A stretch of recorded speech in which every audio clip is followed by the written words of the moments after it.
the marathon runners, is that people get excited at the very beginning of the marathon where there's all these balloons and their friends and they're like cheering them on, there's music.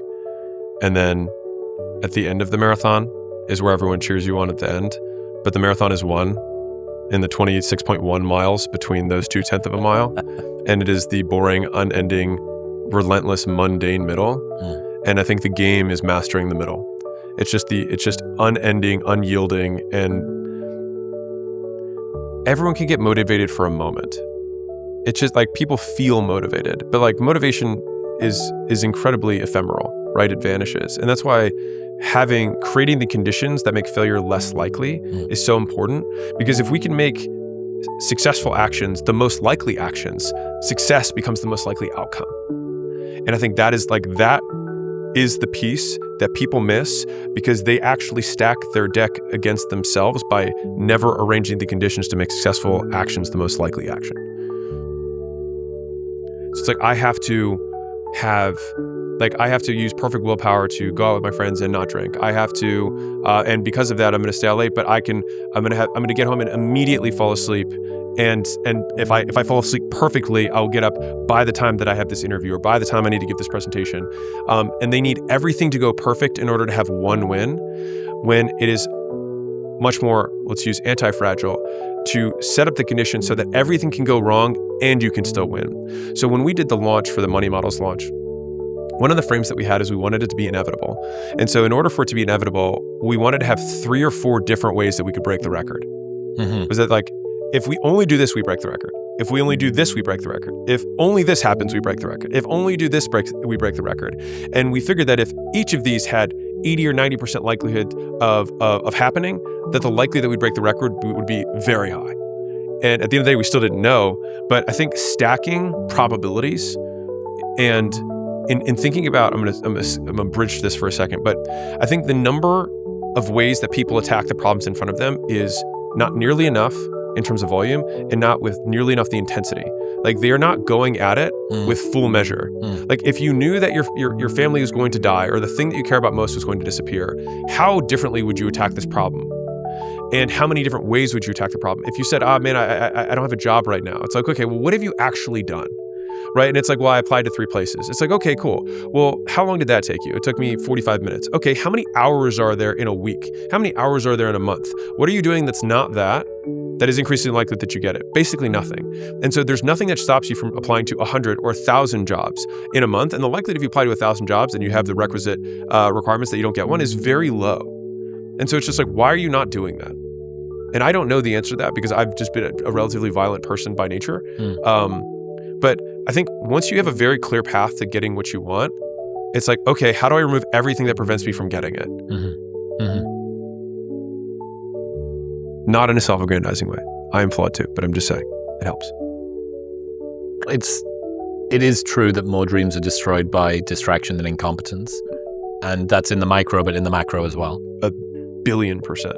If you had a white room that you were locked into, and there was nothing in the white room except for one black dot, what is the most interesting thing in that room? The one black dot. And so people struggle to get motivated to do the work because there are other more interesting things to do than the work.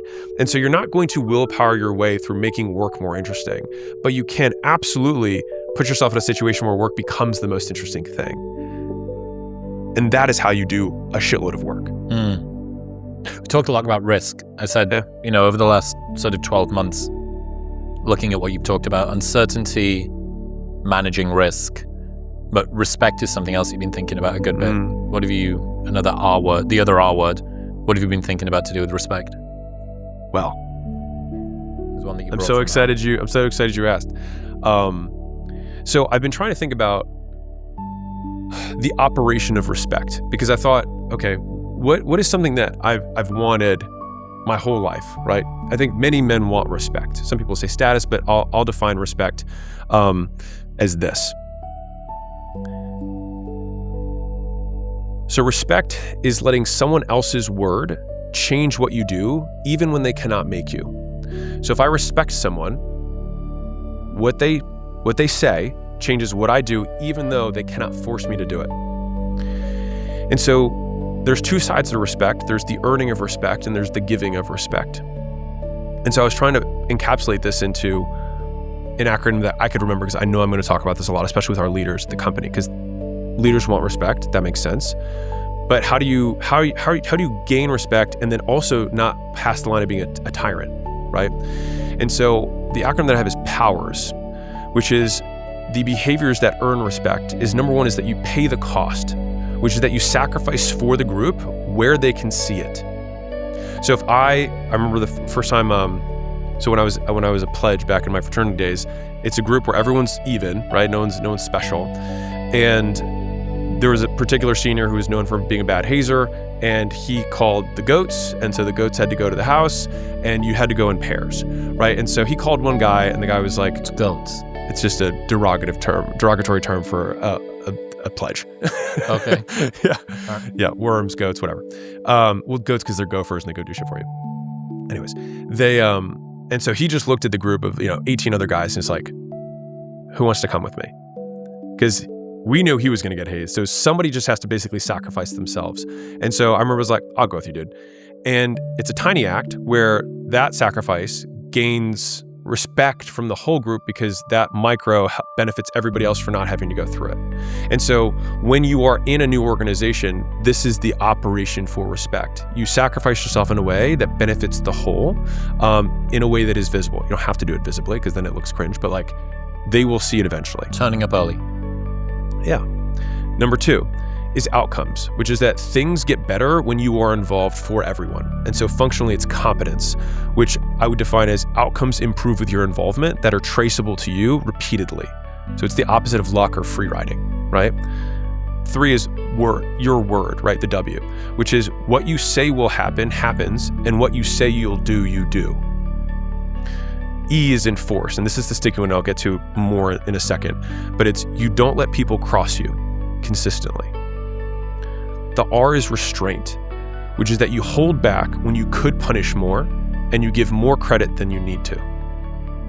And then S is steady, is that you function in high stakes situations the same as normal situations.